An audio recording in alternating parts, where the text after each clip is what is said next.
Scientific dictatorship. The elites gaslighting humanity.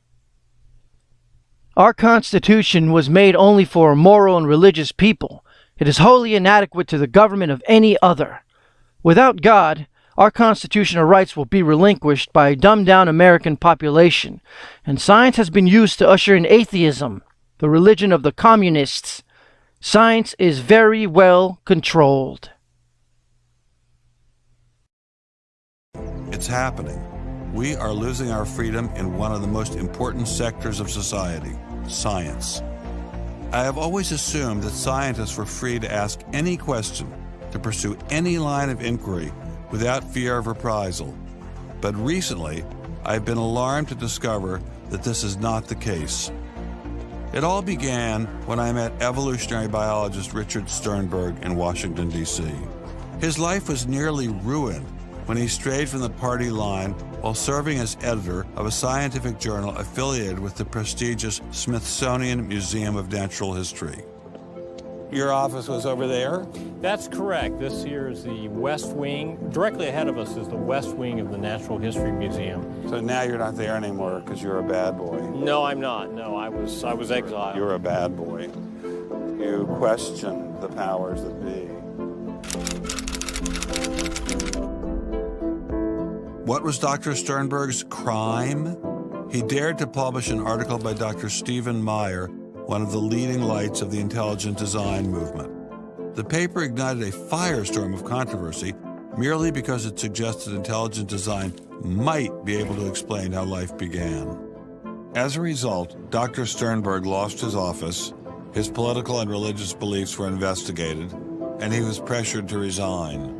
The questioning of Darwinism was a bridge too far for many. The mentioning of intelligent design that occurs at the end of the paper was over the top. And I think the intelligent design proponents have raised a number of very important questions. And you wanted to get those questions brought up and discussed. Placed on the table. Placed on the table. People were so upset about it. They were so upset that you could see they had a physical, emotional reaction. Wow. They were saying that Stephen C. Meyer is a well-known Christian, that Stephen C. Meyer is an intelligent design proponent, that Stephen C. Meyer is a Republican.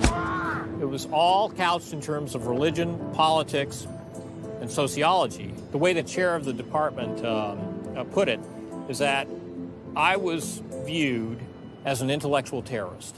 Terrorist? Because of giving the topic of intelligent design some modicum of credibility. What happened to Dr. Sternberg was terrible. Science is rigged to uphold the Darwinian worldview. Any scientist that writes peer-reviewed papers proving intelligent design, God created the universe, is demoted, and in numerous cases, fired. The reason evidence for intelligent design, God's existence, is never presented to American students is not because there is not any evidence, but rather because science is rigged to uphold the atheistic worldview that has its roots in the fraud of Darwinism. The evidence that science is rigged continues to grow. After Dr. Caroline Crocker simply mentioned intelligent design in her cell biology class at George Mason University, her promising academic career came to an abrupt end. My supervisor invited me into his office. He said, "I'm going to have to discipline you for teaching creationism." And I said, I mentioned intelligent design on a couple of slides, but I did not teach creationism. He said, "Nonetheless, you have to be disciplined." At the end of the semester, I lost my job. Not only did this well-loved professor lose her job at George Mason, she suddenly found herself blacklisted, unable to find a job anywhere. So whenever I interviewed for a job, I would be offered it, usually on the spot. Since this has happened, and since people can Google my name, I'm finding that when I send my credentials, I do get interviews, I get many interviews, but I never get offered a job. I don't tell them about my science sin. I was only trying to teach what the university stands for, which is academic freedom. There's nothing to be learned in neurosurgery by assuming an accidental origin for the parts of the brain that we work on. It wasn't just biologists who were feeling the Darwinist wrath. When neurosurgeon Michael Egnor wrote an essay to high school students saying doctors didn't need to study evolution in order to practice medicine, the Darwinists were quick to try and exterminate this new threat. A lot of people on a lot of blogs called me unprintable names that were printed. There are a lot of very, very nasty comments. Other people suggested that people call the university I work at and suggested perhaps it's time for me to retire. I realized when I kind of went public with my doubts about the adequacy of Darwin's theory that I would encounter criticism. What has amazed me is the viciousness and the sort of baseness of it. I'm an old guy, I have tenure, I'm academically safe, but the young people and what is happening to them in America right now because of this scientism gulag is really terrible. Apparently, Professor Marks was not as safe as he thought.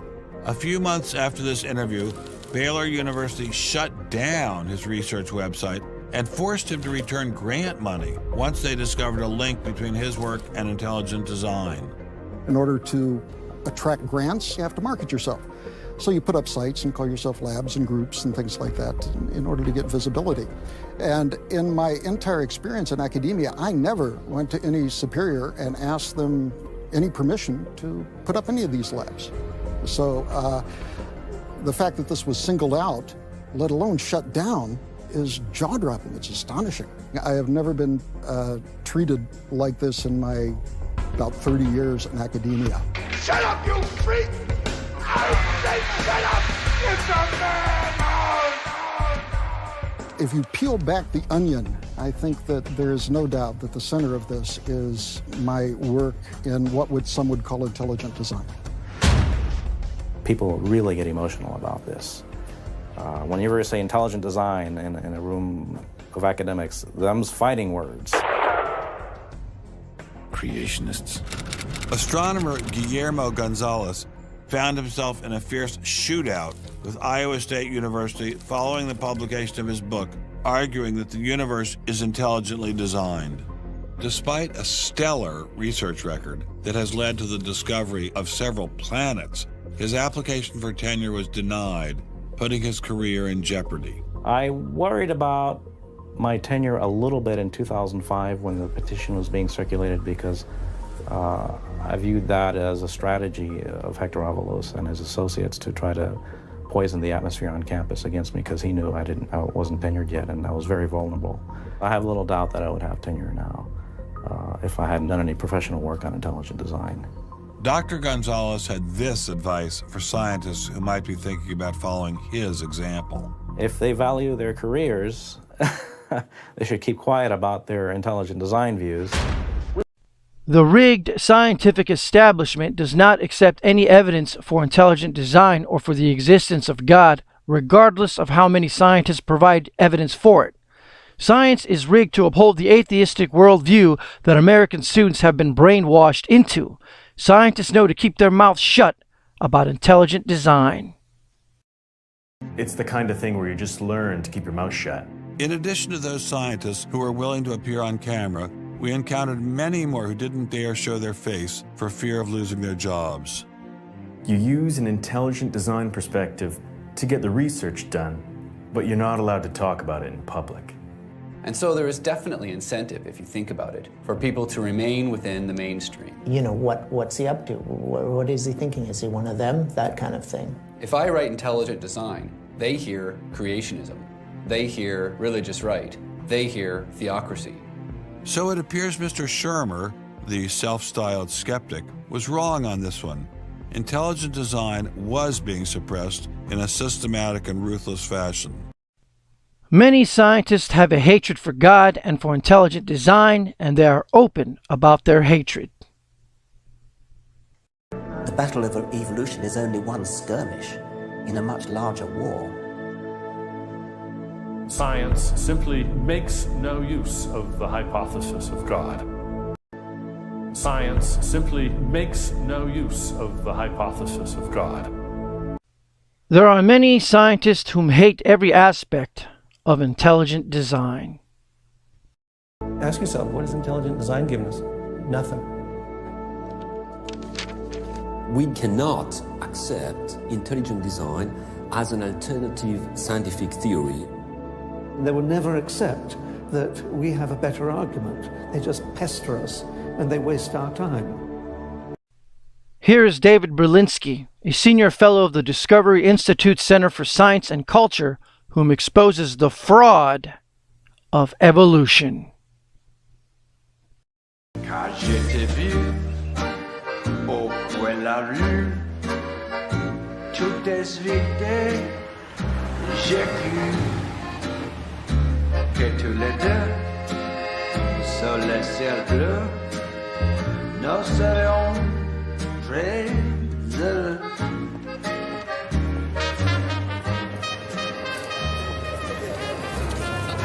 Mr. Berlinski, I assume? How are you, sir? So where are you from originally? I was born in New York. Yes. Spent 31 years in Manhattan. Yes. And I spent a lot of time in California, too. And tell me all the various universities where you studied or taught. No, I was at Princeton, then I had a professorship at Stanford, and then I left Stanford, and I taught at Rutgers. I left Rutgers, and I taught at the City College in New York. I left the City College of New York. I taught at the Baruch College. I taught at San Jose. What did you teach at Baruch College? Anything they wanted. Come on in. Thank you, monsieur. What an old building. Wow. It's the oldest in Paris. You're kidding. Merci, monsieur. Ah, je vous en prie, monsieur. Merci. Wow, this is fabulous. Let's put it this way. Before you can ask, is Darwinian theory correct or not, you have to ask the preliminary question, is it clear enough so that it could be correct? That's a very different question. One of my prevailing doctrines about Darwinian theory is, man, that thing is just a mess. It's like looking into a room full of smoke. Nothing in the theory is precisely, clearly, carefully defined or delineated. It lacks all of the rigor one expects from mathematical physics, and mathematical physics lacks all of the rigor one expects from mathematics. So we're talking about a gradual descent down the level of intelligibility until we reach evolutionary biology. We don't even know what a species is, for heaven's sakes. So his theory is smoke, but elegant smoke. There's a certain elegance to it, but you know, I think Einstein had the appropriate remark. He preferred to leave elegance to his tailor. A room full of smoke? That certainly wasn't what I was hearing from prominent Darwinists like Richard Dawkins. Evolution is a fact. It's a fact which is established as securely as essentially any other fact that we have in science. Richard Dawkins is so confident that evolution is a fact, and that therefore God doesn't exist, that he has devoted his entire life to spreading the evolution gospel. I'm an atheist with respect to the Judeo-Christian God because there is not a shred of evidence in favor of the Judeo-Christian God. It is completely right to say that since the evidence for evolution is so absolutely, totally overwhelming, nobody who looks at it could possibly doubt that if they were sane and not stupid. So the only remaining possibility is that they're ignorant, and most people who don't believe in evolution are indeed ignorant. But the people I spoke with weren't ignorant. They were highly credentialed scientists. So there had to be something else going on here. So you think the whole theory of evolution is false, or just certain parts of it? Well, again, evolution is a slippery word. I would say minor changes within species happen. But Darwin didn't write a book called How Existing Species Change Over Time. He wrote a book called The Origin of Species. He purported to show how this same process leads to new species, in fact, every species. And the evidence for that grand claim is, in my opinion, almost totally lacking. How does Darwin or Darwinism say life began? Well, he didn't know, and in fact, nobody knows. So Darwinism, strictly defined, starts after the origin of life and deals only with living things. Well, how can there be a theory about life without a theory about how life began? Well, a grand overarching evolutionary story, of course, does include the origin of life, but Darwin's theory doesn't begin until you have the first cell. Well, does someone have a theory about how life began?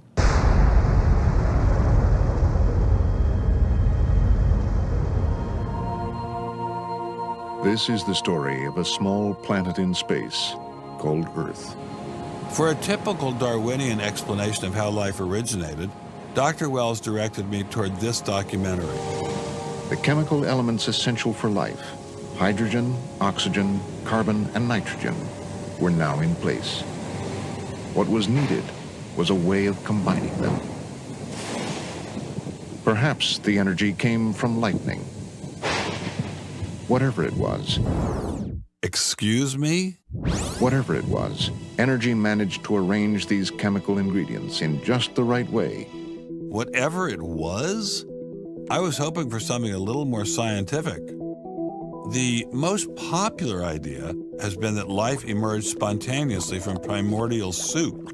In 1953, Stanley Miller mixed water, methane, ammonia, and hydrogen to simulate the early Earth's atmosphere. Then he ran electricity through it in an attempt to jumpstart life. It's alive! It's alive! It didn't work. While the initial results seemed promising, 50 years later, most serious scientists have abandoned this approach in favor of alternate theories. Prominent Darwinist Michael Roos attempted to explain one of them to me. He wasn't kidding. How did we get from an inorganic world to the world of the cell? Well, one popular theory is that it might have started off on the backs of crystals. My crystal ball. Molecules piggybacked on the back of crystals forming, and that this led to more and more complex. But of course, the nice thing about crystals is every now and then you get mistakes, mutations, and that this opens the way for natural selection. But at one point there was not a living thing. Yeah. And then there was a living thing. How did that happen? Well, this is I've just told you. And I don't see any reason why you shouldn't go from very simple to more and more complex to more and more complex. I don't either, but I don't know how you get from mud to a living cell. That's my question. Yes, well, I've told you. I think it was on the back of crystals. On the backs of crystals. On the backs of crystals is at least one hypothesis, yes. So that's your theory, and you think that is more likely and less far-fetched than intelligent design? I think it is. You cannot get from mud to a living organism from molecules piggybacking on the backs of crystals. Again, this has never been proven, but they will point the finger at anything except God. Molecules on the backs of crystals is another one of their fraud theories. Theories on top of theories on top of theories, and we are expected to believe an evolutionary theory. The best evolutionary scientists can come up with is that molecules piggybacked on the back of crystals and it went from mud to a living organism. Of course, this nonsense has never been scientifically demonstrated to be possible. I'll take the fact that God, Jesus, created the universe over the unproven foolishness of Dr. Roos. I wouldn't put Ben Stein's money on Dr. Roos's joyriding crystals, but it did make me wonder, what were the chances of life arising on its own? It's been speculated that probably there would have to be a minimum of about 250 proteins to provide minimal life function. If that's really true, then I think it's almost inconceivable that life could have happened in some simple step-by-step way. Okay, so the simplest form of life requires at least 250 proteins to function. What's so difficult about that? Welcome to the Casino of Life. Who wants to spin for a chance to win? Oh, sure. I'll give it a shot. What do I win? Take a look at this. Huh? How about the world's first single-cell organism? This perfectly aligned string of proteins could be yours. Now, take a spin.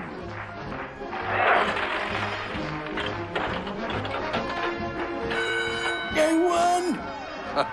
Gina, tell him how many times he needs to do that to win the prize. 250.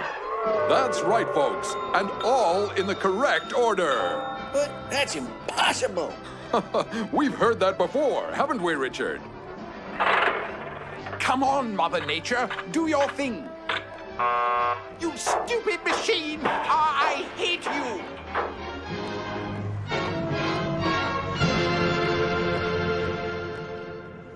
We're talking about something that's staggeringly improbable, roughly 1 in a trillion. Let all of life choose a million, a trillion, a trillion, trillion. The number is essentially zero. Something has to skew nature to choose the ones that work. So, in the game of life, it looks as if the house always wins. Luckily, some serious scientific minds have figured out a way to beat the odds. Directed panspermia. When faced with the overwhelming problem of the origin of life, Nobel Prize winner Francis Crick proposed this theory, that life was seeded on Earth, which basically means aliens did it. Crystals? Aliens? I thought we were talking about science, not science fiction. We don't know what caused life to arise. Did it arise by a purely undirected process? Or did it arise by some kind of intelligent guidance or design? And the rules of science are being applied to actually foreclose one of the two possible answers to that very fundamental and basic and important question. So the rules of science say we will consider any possibility except one that is guided. Exactly. No matter how life began, on the backs of crystals or in the test tube of some intelligent designer, everyone agrees it started with a single cell. But what is a cell? Let me ask you a question. Yeah. Darwin wrote The Origin of Species in 1859, published it in 1859. He had an idea of the cell as being quite simple, correct? Yeah, everybody did. Okay. If he thought of the cell as being a Buick, what is the cell now in terms of its complexity by comparison? A galaxy. If Darwin thought a cell was, say, a mud hut, what do we now know that a cell is? More complicated than a Saturn V. So what is in a cell as far as we know now? A world that Darwin never could have imagined. I needed someone who could give me a glimpse into this world. So we went to molecular biologist Doug Axe. Think of the cell as being a nanofactory, a factory where, on a very small scale, digital instructions are being used to make the components of the factory.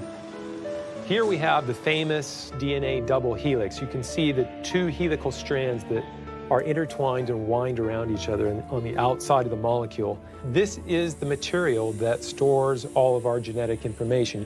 In higher life forms, this will be the equivalent of something like a gigabyte of information stored in the molecules that form the individual chromosomes, all packed within the nucleus, which is a tiny fraction of the entire cell size. So what does DNA do? Well, the information in DNA ends up providing the information for sequencing the amino acids to make protein. We have information in a one-dimensional form that provides the information for a three-dimensional form. Nothing is nothing and can only do nothing. Without God, no single-cell organism comes into existence, period. And without God, no information would be found in a cell, as information cannot come from nothing, but can and did come from God alone. The cell really is like nothing we've ever seen in the physical world. That's got to be firmly grasped. That's not something we can just say, oh, well, it's just a little bit more of the same old, same old. It's not the same old, same old. We are finding is that there's information that's in the cell that cannot be accounted for in terms of these undirected material causes. So these, it has to be. And so there's some other, so it has to be an information source. So one of the key questions faced by modern biology is, where do you get information from? Well, Darwin assumed that the increase in information comes from natural selection. But natural selection reduces genetic information, and we know this from all the genetic population studies that we have. And where does the new genetic information going to come from? Well, that's the big question. So when we find information in the DNA molecule, the most likely explanation is that it too had an intelligent source. I mean, we need engineering principles to understand these systems, okay? I mean, it's only because of our advancements in nanotechnology that we can even begin to appreciate these systems. But using intelligent design didn't seem to stop the scientists I spoke with, so why all the controversy? Suppose we find, simply as a matter of fact, that our scientific inquiries point in one direction. Which is that there is an intelligent creator. Why should we eliminate that from discussion? Streng verboten? How come? Why? Streng verboten. Very good. What does streng verboten mean? Strongly forbidden. Strongly forbidden. You've got two possible hypotheses. You've got a wall through the middle of through your brain, in effect, through your thinking. You say, well, you can't consider anything on this side of the wall. Only hypotheses on this side of the wall are permissible for consideration. What about academic freedom? I mean, can't we just talk about this? Their reply is that science is not a democratic process. Oh, really? And that there is a consensus view. But wait a minute, we are to subscribe to the wait a second, view. but Darwin challenged the consensus view, and that's how we got Darwinism. How does what we call science get written up as science? Scientific ideas. How we get them to you, the people. Every idea must be inspected to ensure that it is safe. All theories must pass through a series of checkpoints. First, the Academy. Getting a controversial theory through the Academy can be dangerous. Few people know this better than Congressman Mark Souder. He uncovered a targeted campaign led by individuals within the Smithsonian and the National Center for Science Education to destroy Dr. Sternberg's credibility. If you want peer reviews, if you want to be published, if you want to go to respected institutions, the core view does not tolerate dissent. There's kind of a, this is the way it is, and anybody who's a dissenter should be squashed. Are you going to be on my side if I let you up? Sure, Chick, sure. I'm on your side. Just let me up. I'll do anything you say. Souder isn't the only one who has witnessed the Academy's tactics. Journalist Larry Witham has seen similar behavior during his 25 years of covering the evolution controversy. Once you're thick in science, you can't question the paradigm. But if you want to get grants, if you want to be elected to high positions, if you want to get awards as a promoter of public education of science, you can't question the paradigm. People cannot be trusted to form their own opinions. This business about open-mindedness is nonsense. Why is the scientific establishment so afraid of free speech? There is this fear that if one aspect of a theory is closely scrutinized, there's going to be an unraveling. Who are you? Oh, I am the great and powerful Wizard of Oz. I interviewed dozens and dozens of scientists, and when they're amongst each other or talking to a journalist who they trust, they'll speak about, it's incredibly complex, or molecular biology is in a crisis. But publicly, they can't say that. Keeping a keen eye on the Academy, our various watchdog organizations. Listen to Eugenie Scott of the National Center for Science Education. The NCSE has been at the heart of virtually every evolution controversy over the past 25 years, vigorously defending the Darwinian gospel. We have had a lot of business, unfortunately, at NCSE in the last few years, because virtually every state in which science education standards has come up for consideration has had a big fight about the coverage of evolution in them. NCSE was started by a group of scientists and teachers who were very concerned because in the late 70s and early 80s there were a lot of attempts to pass equal time for creation science and evolution laws. And clearly this is something that neither scientists nor teachers liked. It wasn't exactly help the creationists are coming, but it's, kind of along those lines. Most scientists just throw up their hands and say, creationists, they drive me crazy, you handle it. We've worked a lot with science education organizations. The most important group we work with is members of the faith community, because the best kept secret in this controversy is that Catholics and mainstream Protestants are okay on evolution. Are you sure about that, Eugenie? Liberal Christians have been fighting with conservative Christians for so long that they'll side with anybody against the fundamentalists. And Eugenie Scott says, well, welcome over. There's a kind of science defense lobby, or an evolution defense lobby in particular. They are mostly atheists, but they are desperately wanting to be friendly to mainstream, sensible religious people. And the way you do that is to tell them that there's no incompatibility between science and religion. But is there really an incompatibility? Can't we believe in God and Darwin? Implicit in most evolutionary theory is that either there's no God or God can't have any role in it. So naturally, as many evolutionists will say, it's the strongest engine for atheism. If they called me as a witness, and a lawyer said, Dr. Dawkins, has your belief in evolution, has your study of evolution turned you towards atheism? I would have to say yes. And that's the worst possible thing I could say for winning that court case. So people like me are bad news for the science lobby, the evolution lobby. By the way, I'm being a hell of a lot more frank and honest in this interview than many people in this field would be. Working hard to keep ideas in check are our friends in the media. Morning, paper. Paper, mister? The tendency of the media is to side with the establishment because they inherently agree with the establishment. Eugenie Scott, my understanding is that there is not a single peer-reviewed article out there that supports intelligent design. Am I wrong? You are not wrong. You are correct.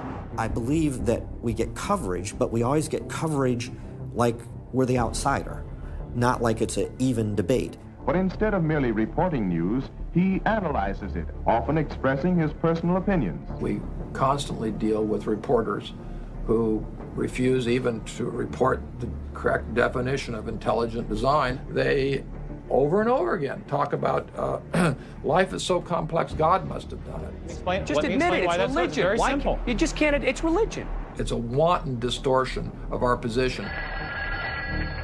So you'd ask. I've got a hot story here. You can look at Associated Press stories, and the same sentence will appear in those stories for 10 years. Intelligent design says that life is too complex. It's called a boilerplate. And the reporter never reports anymore or gets any new ways to say it, so the public understanding never advances. But what happens if a reporter decides to take a more balanced approach to intelligent design? There might be remarkable pressure on that reporter not to side against the evolutionists. I thought I told you to kill that story. Few reporters have learned this better than author and journalist Pamela Winnick. When she refused to take sides in an article she wrote about intelligent design, the Darwinists found a new favorite target. Number one, I wasn't Christian, I was Jewish. Number two, I wasn't religious. Number three, I was not taking a position in favor of creationism. I was writing about intelligent design, and it didn't matter. After I wrote that one piece, everything I wrote on the subject was scrutinized. There were hate letters coming into the newspaper. If you give any credence to it whatsoever, which means just writing about it, you are just finished as a journalist. Other journalists we spoke with told similar stories, but didn't dare appear on camera.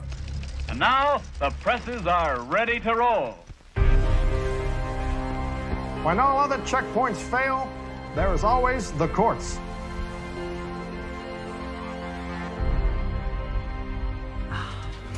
We have spent an enormous amount of time trying to prove to the court what everybody already knows, that intelligent design is a particular religious belief. But I thought scientific questions were settled by the evidence, not by taking people to court and suing them. How do other countries deal with such disputes? Dr. Marcy Giertuk, a population geneticist who now represents Poland in the European Parliament, was able to shed some light on this topic. The censorship of teaching criticism of evolution is and always was much stronger in, say, in your country, in the United States, than it ever was in Poland. Why? Why would the censorship? That is because you have a political correctness in your country. These issues are brought to court, and the court says what you can and what you cannot teach.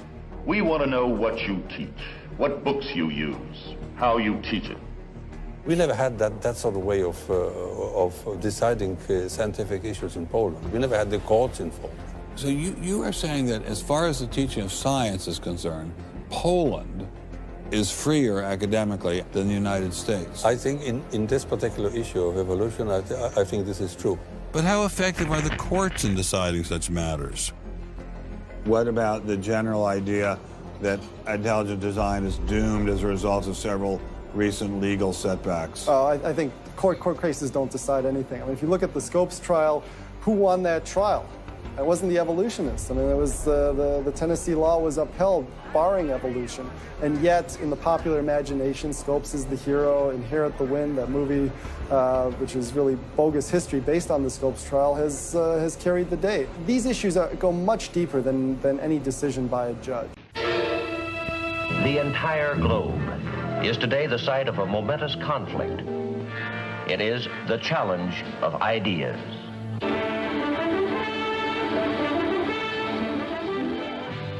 I am Edward R. Murrow. For a little while, I would like to review with you the great conflict of our times, one which demands and must get the attention and the involvement of each one of us. This conflict over the principles of evolution has become a religious war. It really is no longer about scientific investigation. It is total competition with an antagonist who is putting into it everything within his capability. The situation has reached a point where many of evolution's top apologists have switched from defending Darwinism to attacking religion in what they see as a bid to stamp out intelligent design at the source. Richard Dawkins is the best example of this. His recent book, The God Delusion, has sold over 1 million copies worldwide. The God Delusion is my long-expected, long-worked-on, full-frontal attack on religion. To me, science is about trying to explain existence, and religion is about trying to explain existence. It's just that religion gets the wrong answer. But is Dawkins correct? Are science and religion really at war? For an appraisal of this continuing and protracted conflict, we can go to a reporter who has watched the growing conflict with the perception of a trained military observer. Oxford professor Alistair McGrath, author of The Dawkins Delusion, seemed like the ideal person to answer my question. Richard Dawkins has a charming and very, I think, interesting view of the relationship between science and religion. They're at war with each other, and in the end, one's got to win, and it's going to be science. It's a very naive view. It's based on a complete historical misrepresentation of the way science and religion have interacted. Dawkins seems to think that a scientific description is an anti-religious argument. Describing how something happens scientifically somehow explains it away. It doesn't. But the questions of purpose, intentionality, the question why, still remain there on the table. And I think it was just a catastrophic mistake to have someone like Dawkins address himself to profound issues of theology, the existence of God, the nature of life. He hasn't committed himself to disciplined study in any relevant area of inquiry. He's a crummy philosopher. He doesn't have the rudimentary skills to meticulously assess his own arguments. Genius guy, though. Very smart guy. A little bit of a reptile, but a very smart guy. The opposing point of view in this conflict rests on a fundamentally different vision of man.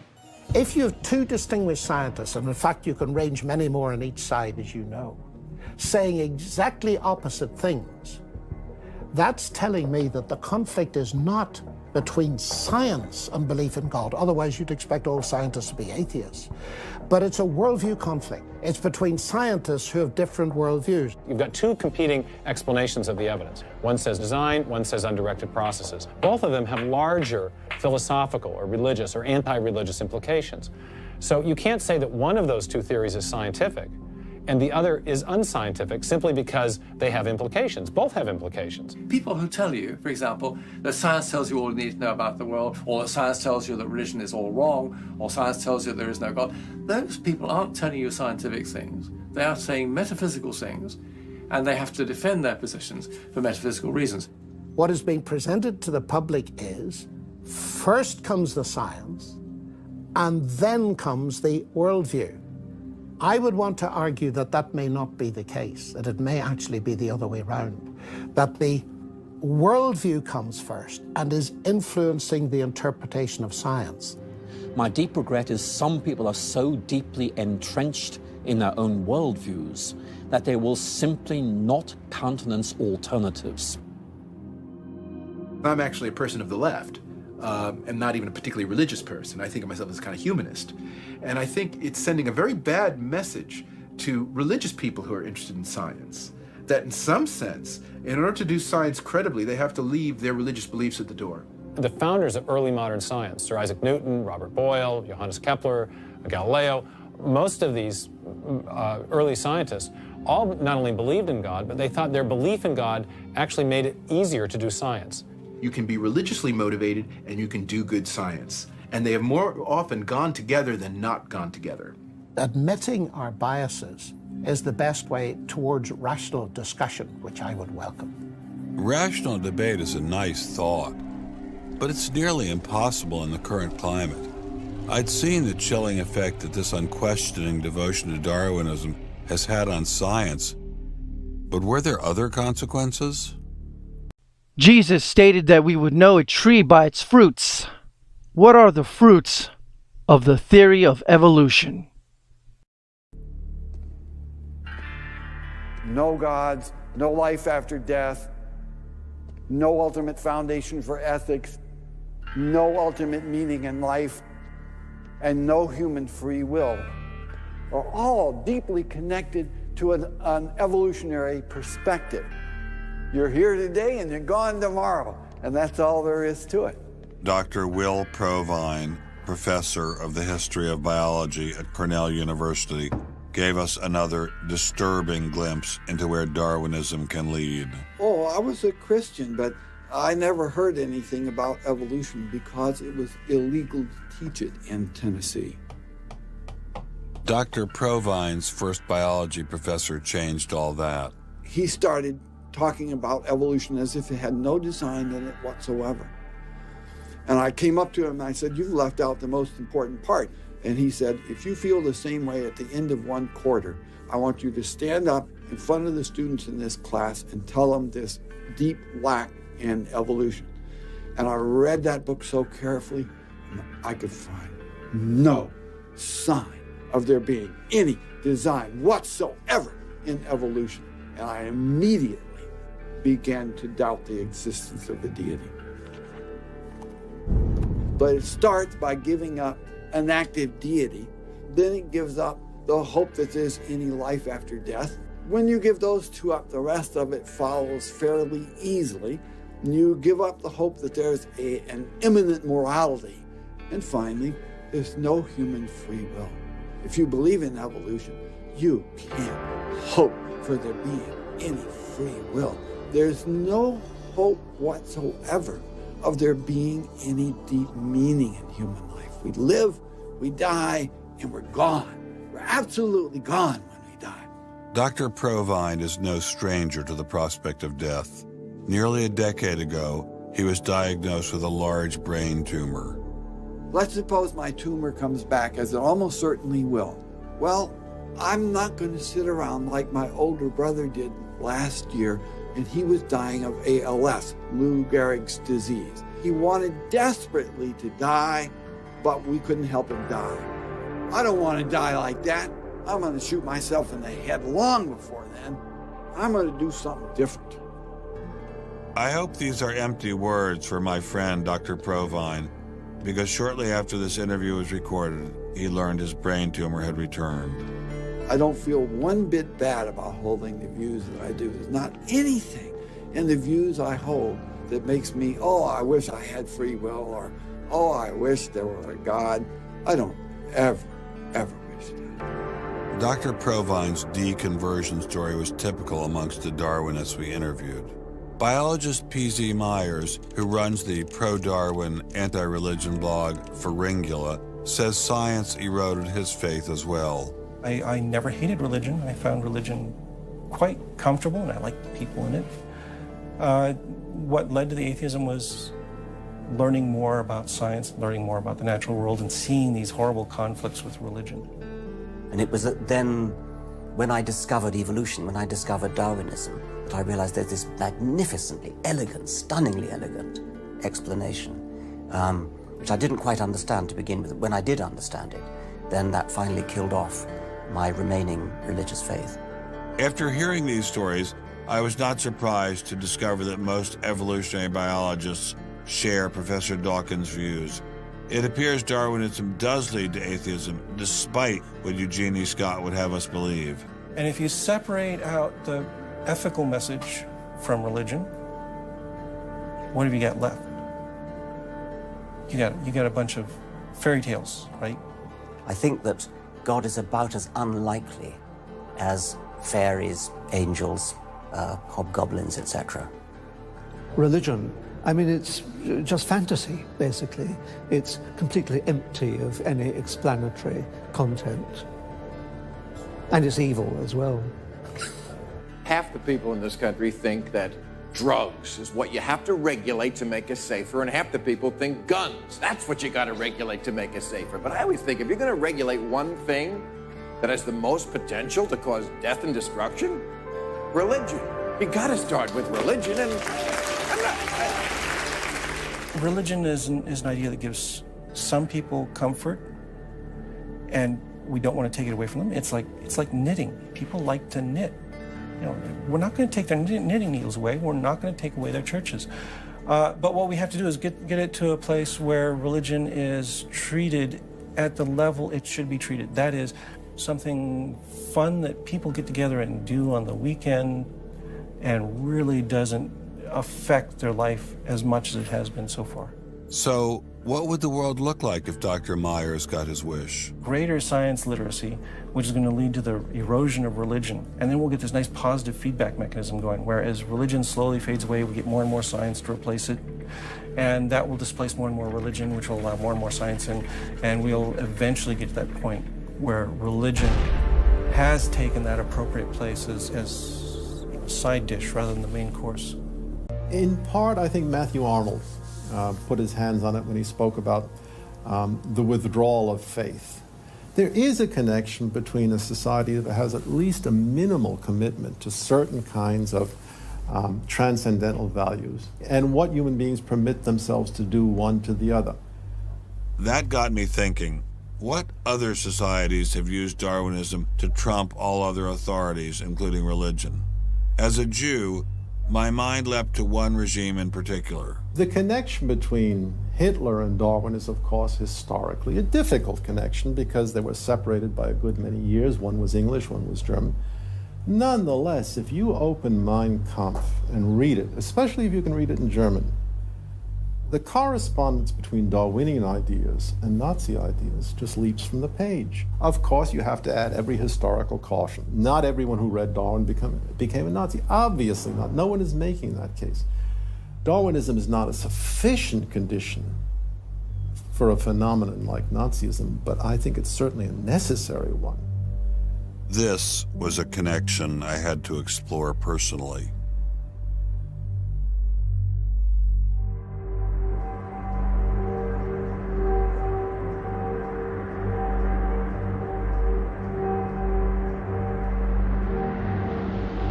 American officers arrive at a Nazi institution seized by First Army troops.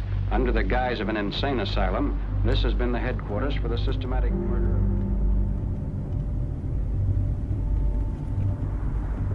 So what is this place? During Second World War, 15,000 people were killed here. Why were they killed? They were killed because they were people with handicaps. Why kill them? What's the point of killing them? People who were not able to work, people who were not able to live by themselves, that they were useless eaters. Useless eaters. And life unworthy of living. This idea grew up in the 20s. So long before National Socialism, biologists, anthropologists, they thought that maybe mankind could, or the government could interfere into the growth of the population. I see. And they had the utopia that they would have a society without illness and without handicap. Alles Lebensschwache geht in der Natur unfehlbar zugrunde. Wir Menschen haben gegen dieses Gesetz der natürlichen Auslese in den letzten Jahrzehnten furchtbar gesündigt. Wir haben unwertes Leben nicht nur erhalten, wir haben ihm auch Vermehrung gewährt. Die Nachkommen dieser Kranken sahen so aus, die tiefer stehen als jedes Tier. So this was a Darwinian concept? Yes. And also a Malthusian concept, very much Malthusian. Malthusian? Thomas Malthus, who said that there was a shortage of resources English philosopher, so there's a yes, shortage. but the Nazi, they relied on Darwin. They relied on Darwin. Yes, Darwin and German scientists. Patients were led down this hallway to Nazi doctors who decided who would live and who would die. They were accompanied by 15 nurses. Nurses, yes. Nurses, male and female nurses. So nurses were helping lead them to their doom. Yes.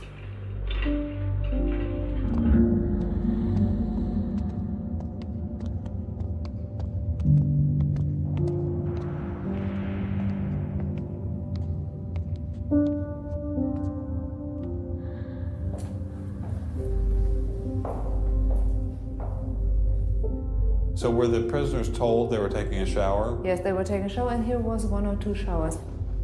So how many people were brought into this room? 60 to 70.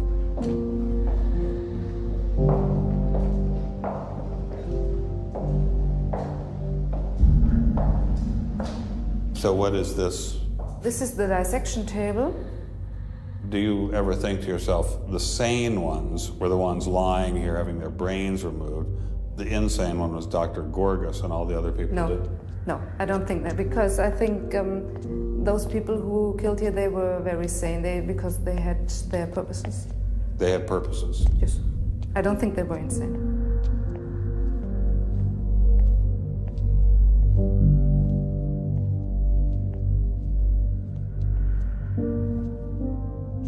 They had 2 crematory ovens. I see. And they killed about 70 people. A day. So a day, so they had... That's barely enough time. And they only killed from Monday to Friday.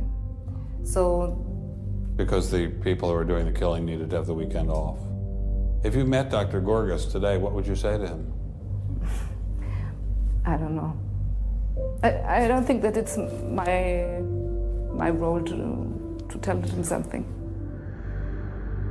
It's difficult to describe how it felt to walk through such a haunting place, to know that these cold stone and tile walls were the last things the victims of Hadamar ever saw. I wanted to explore this connection further, so I met with the author of From Darwin to Hitler, Dr. Richard Weikart. Hitler and many of the physicians that carried out this program were very fanatical Darwinists, and particularly wanted to apply Darwinism to society. Was wir uns unter der deutschen Jugend der Zukunft wünschen, ist etwas anderes, als was die Vergangenheit sich gewünscht hat. Wir müssen einen neuen Menschen, auf das unser Volk nicht an den typischen Degenerationserscheinungen dieser neuen Zeit zugrunde geht. Many of these people in the 19-teens, 1920s, who were putting forward some of these ideas about racism were considered the leading scientists. These were Darwinists who were taken seriously by fellow academics. It's not to say that all academics believed it. These leading academics, were there any of them who were Americans? There were plenty of Americans who were saying similar kinds of things. Not only were Americans saying such things, they were pioneers in this fledgling science known as eugenics. They thought they could help evolution along by sterilizing the so-called feeble-minded and prohibiting them from getting married. Physicians who are aware of the history of 20th century American medicine harbor some bad feelings towards Darwinists because of eugenics. And eugenics, which was an attempt to breed human beings, it was the darkest chapter of American medicine ever. There were 50,000 people involuntarily sterilized because they were deemed unfit to breed, basically. Eugenics isn't just history. The spirit of the movement lives on today. Margaret Sanger was the head of Planned Parenthood. She was very fanatical in her promotion of eugenics. In fact, Planned Parenthood was all about birth control for the impoverished and lower classes to try to help improve the species.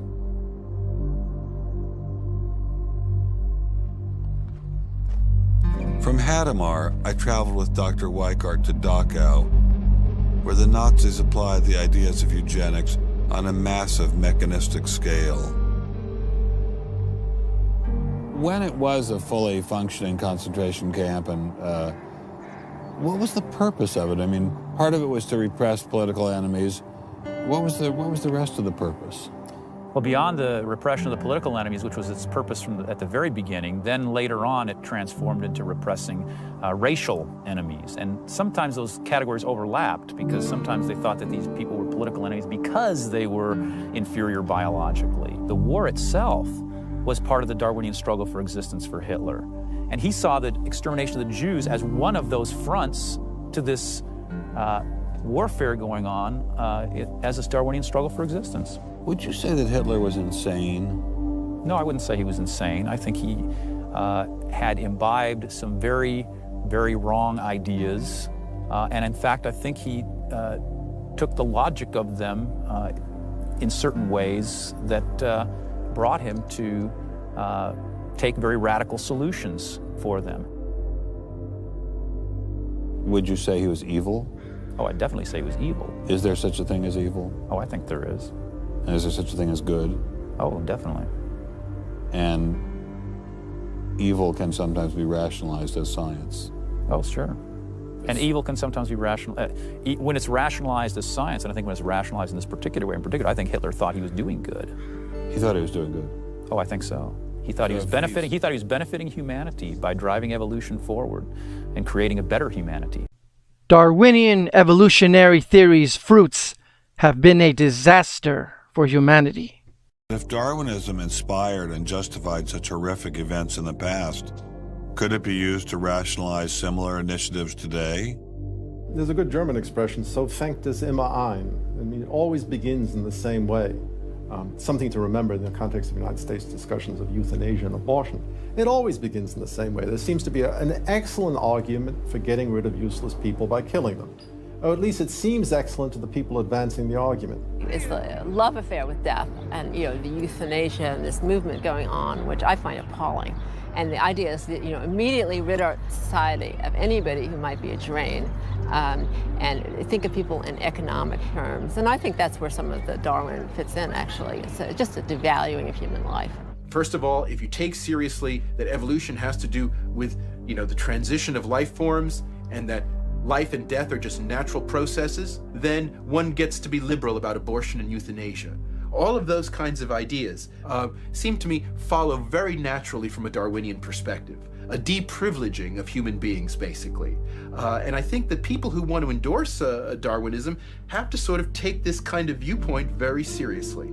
And when we see an elite, and it is an elite that controls essentially all the research money in science, saying there is no such thing as moral truth, science will not be related to religion.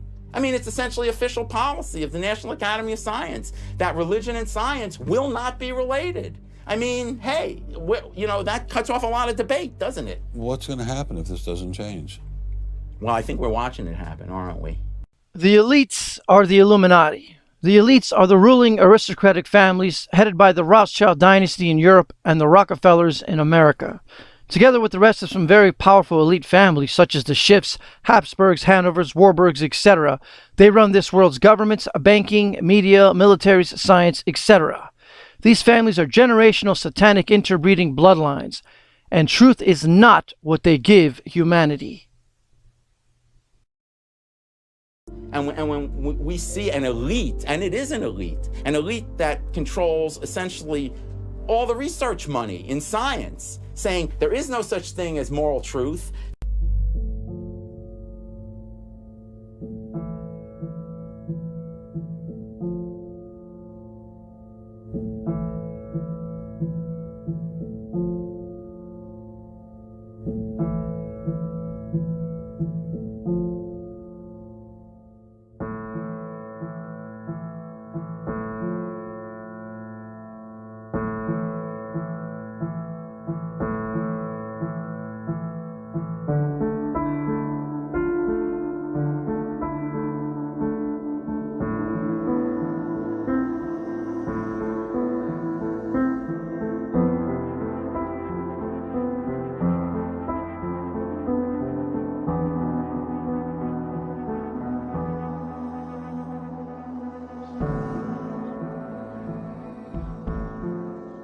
With savages, the weak in body or mind are soon eliminated.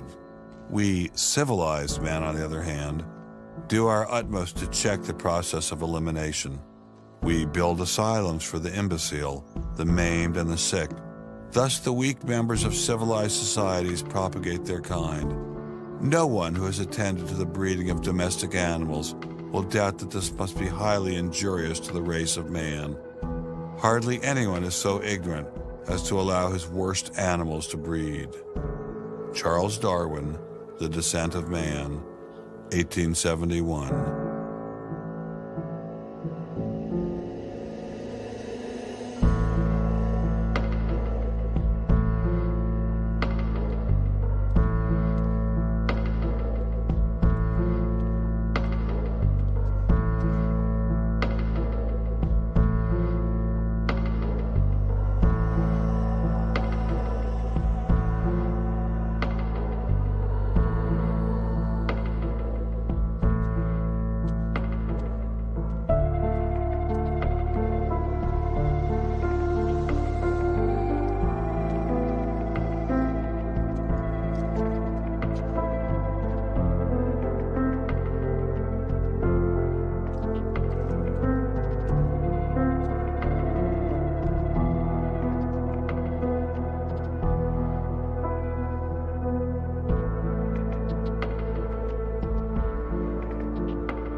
Satan's agenda for the human race is to turn us into an abomination to God.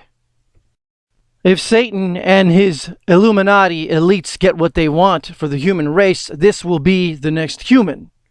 From their satanic version, we were monkeys and then Neanderthal caveman and finally what we are now today, and they want to take us into being human cyborgs, which of course will be connected to artificial intelligence, 5G, and we will be totally enslaved forever. What dumbed-down humans need to understand is that the Illuminati New World Order conspiracy is in fact an ancient satanic conspiracy foretold to humanity in the book of Revelation in the Holy Bible, predicting all that would happen in the end times in great detail, including a mark which no one would be able to buy or sell unless they have in their right hand or in their foreheads, and that is the mark of the beast. And here you see this has already begun. And some humans have even taken it as far as to get the microchip in their foreheads as well. And for this reason, Christianity is attacked so much, Christians are attacked, and the Bible is attacked, because the Illuminati international banking dynasties and their secret society politicians in positions of power in America and throughout the world want to dumb down humanity to the point, and demoralize humanity as well, to the point where humans will take their microchip mark of the beast in their hands and foreheads and will not put up any kind of a struggle against it. Once you are microchipped, the Word of God is clear that you will be damned in the lake of fire for eternity. You cannot repent and turn back to God once you are microchipped. Once you are microchipped, you have sealed your fate. The time to wake up is now. The time to give our lives to Jesus is now, and to read God's Word and wake up to the truth and wake up our loved ones is now, before it's too late, because things are moving very quickly in the satanic New World Order. Roger Morneau, a former satanic secret society member, was told the little secret by a satanic high priest concerning evolution. And the priest went on saying that the plan of Satan to deceive the human family this way, he says, is the most intriguing thing to his mind. And he went on saying how it was going to be brought about.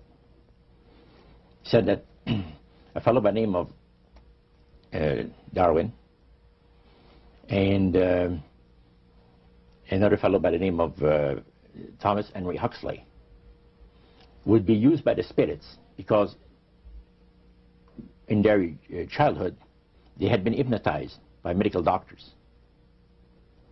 And they figured that they would be real good subjects to lead the people into this belief that they had, that Satan wanted to bring into people's lives. Now, what were those 3 points again, Roger? The 3 things were, number 1, that they did not want Satan did not want the human family to think that he or his angels existed. Right. The second point that you made had to do with taking control of people's minds. That's right. The third point was what? Was to destroy the Bible without burning it. Okay. See? And what was the strategy on that? On that, it was very interesting. Because after the Great General Council, it was decided that Satan would tutor Charles Darwin personally in setting up the principles of his theories of evolution. He was tutored by Lucifer himself, fallen Lucifer. And at that time, it was understood, Satan and his spirit counselors understood, that if a person was led to believe in the theory of evolution, it would, in his life, destroy completely the creation week of the Bible, the fall of man, and the plan of redemption. It would do away with it. In one fell swoop. Yeah. Now, he made a unique statement. He said that according to the spirits, anyone that teaches a theory of evolution is considered to be a minister of the great religious system. See, they call it the religious system, the theory of evolution, because it is a system of schooling people and getting them to disqualify themselves from being members of Christ's kingdom.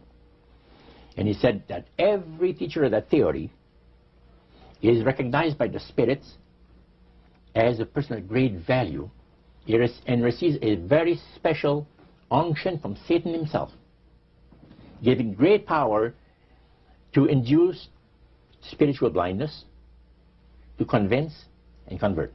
3 capacities are given to those teachers of the theory. Then, that's not all. The priest says that Satan considers the teachers of the theory of evolution to be so valuable to him that in the sight of all the inhabitants of the galaxies, he assigns a retinue of bright, beautiful angels to follow that educator all the remainder of his life. And that in the sight of the inhabitants of the galaxies is the greatest honor that he can bestow upon his workers, on mankind, and to, until the controversy is finished. Science is rigged, scripted, and has an official narrative that is to be pushed on humanity. Notice how the number of the beast, i.e. the Antichrist, 666, is flaunted right in front of our faces. Finally tonight, she's out of this world. The current commander of the International Space Station about to break a big record tonight. Here's ABC's Gio Benitez. They call it the Peggy Factor, Mission Control's code word for the way superstar astronaut Peggy Whitson always gets the job done. I love it up here. Tonight, Commander Whitson making history with her record for any American. By the time she lands in September, her tally will be 666 days in space. The number of the Antichrist, the beast, is 666. Quote, "Here is wisdom. Let him that hath understanding count the number of the beast, for it is the number of a man. And his number is 666, 666. For this reason, this world venerates 666. Will be 666 days in space. Science has a lot of 666s in it, by design. Carbon-12, which all life is carbon-based, is made up of 6 neutrons, 6 protons, and 6 electrons. Thus 666. We are all carried around the sun at a velocity of 66.600 miles per hour. Thus 666. Although the Google fact-checking propagandists will deny it, every UPC barcode has 666 embedded in it. Do you really think this is by accident? The Gmail logo is taken from the Masonic Royal Rich Apron symbol of the Freemasons. The Facebook logo is taken from the Masonic Tubal Cain symbol of the Freemasons. The Apple App Store, the Android Product Store, taken from the Freemasonic symbol of the Freemasons, which are a Kabbalistic, Luciferian, satanic secret society of the Illuminati international banking dynasties. The Google Chrome symbol is taken from the Divine King sign 666, another symbol for Satan. The Google Play Store is taken from the seal of Satan, or Lucifer. The Google GPS is taken from the Eye of Providence. The Eye of Providence originates with the satanic mystery religions of Babylon and Egypt, which the Illuminati is a continuation of, and therefore they use this same all-seeing eye symbol for the Bavarian Illuminati of 1776. And since these bloodlines are the international banking dynasties, they put the all-seeing eye symbol on the back of the US $1 bill in 1935 with the Latin coded messages and the plan to crown their Antichrist. Here is the symbolism of the Order of the Quest, i.e. the New World Order. Annuit coeptis is Latin for he favors our undertakings. Norvis Ordo Seclorum is Latin for New Order of the Ages, also interpreted as New World Order. The Roman numerals on the bottom step of the pyramid read 1776. This is the year Adam Weishaupt founded the Bavarian branch of the Order of the Illuminati. The all-seeing eye of illumination of the Illuminati, which is the illumination of Lucifer, the light-bearer, who is Satan. Here is the Eye of Horus, which is Satan's Egyptian name in the Egyptian mystery religions. The all-seeing eye of Satan and his New World Order. America's secret destiny is involved in the Latin phrases Annuit Septis Novos Ordo Seclorum, announcing the birth of the New World Order, and that's what their goal is. The New World Order will be worldwide when it's instituted in the near future. A new world order that abolishes the government and the church as we know it.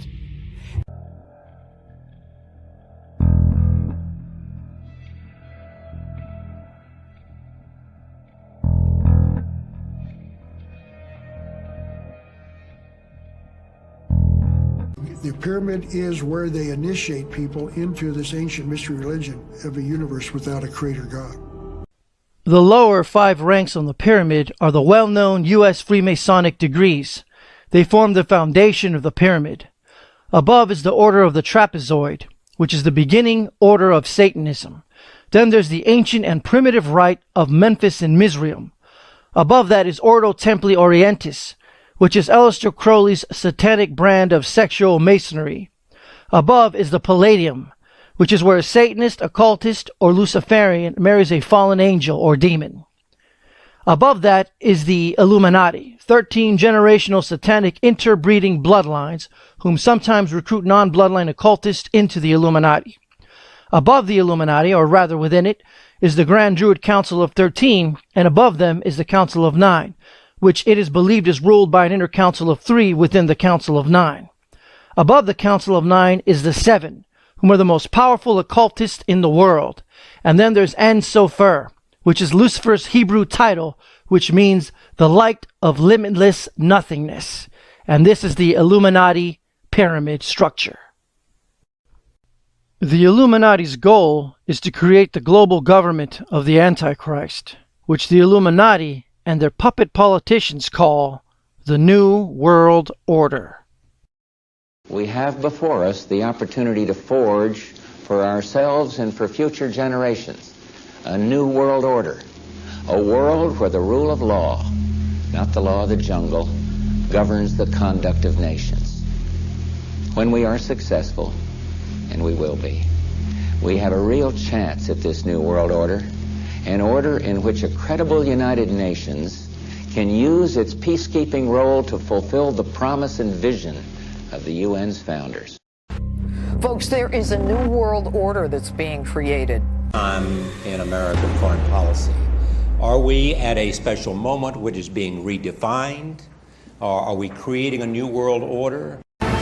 Breaking tonight, 2 weeks into a Donald Trump presidency, and we are already seeing signs of a new world order.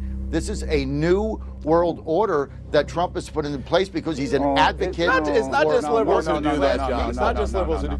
With Trump, I think you see the possibility, really for the first time ever, of a new world order that involves an even closer than before merger between the corporation and the state.